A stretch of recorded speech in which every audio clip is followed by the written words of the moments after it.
الحمد لله نحمده ونستعينه ونستغفره ونؤمن به ونتوكل عليه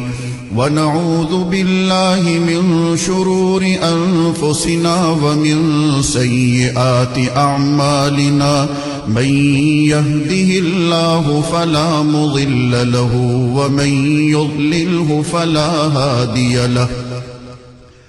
ونشهد أن لا إله إلا الله وحده لا شريك له ونشهد أن سيدنا وسندنا ونبينا ومولانا محمدا عبده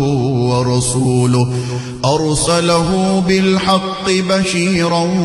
ونذيرا وداعيا إلى الله بإذنه وسراجا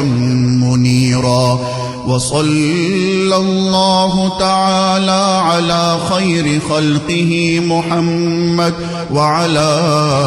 آله وأصحابه وبارك وسلم تسليما كثيرا كثيرا. أما بعد فأعوذ بالله من الشيطان الرجيم. بسم الله الرحمن الرحيم. إن الله وملائكته يصلون على النبي يا أيها الذين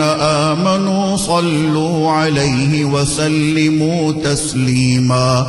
اللهم صل على سيدنا محمد وعلى آل سيدنا محمد بعدد من صلى وصام وصل كذلك على جميع الأنبياء والمرسلين وعلى الملائكة المقربين وعلى عباد الله الصالحين، خصوصا على سيد المتقين والأبرار صاحب النبي في الغار والمزار، أفضل الصحابة بالتحقيق، خليفة النبي بلا فصل،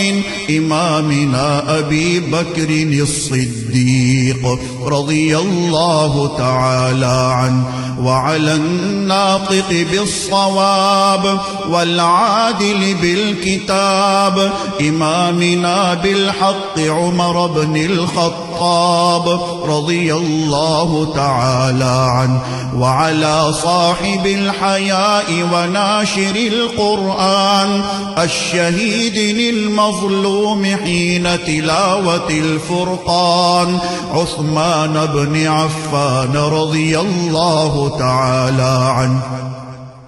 وعلى صاحب السيف والقضاء وناشر العلم والهدى أسد الله الغالب إمامنا علي بن أبي طالب رضي الله تعالى عنه، وعلى السيدين السندين السعيدين الشهيدين أبي محمد الحسن وأبي عبد الله الحسين رضي الله تعالى عنهما، وعلى سيدات الطاهرات بنات النبي المصطفى وأهل بيته المطهرة رضي الله تعالى عنهن،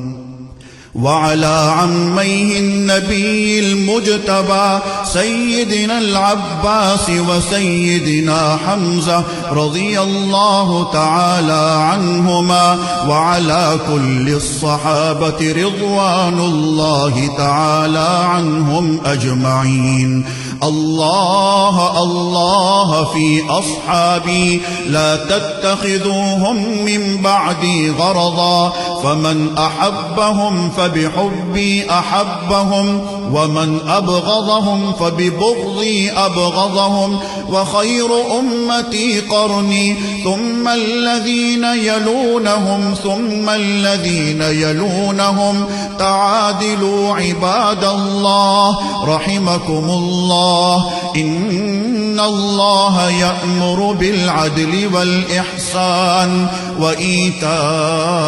ذي القربى وينهى عن الفحشاء والمنكر والبغي يعظكم لعلكم تذكرون اذكروا الله العلي العظيم الكريم يذكركم وادعوه يستجب لكم ولذكر الله تعالى أعلى وأولى وأعز وأجل وأتم وأهم وأعظم وأكبر والله يعلم ما تصنعون.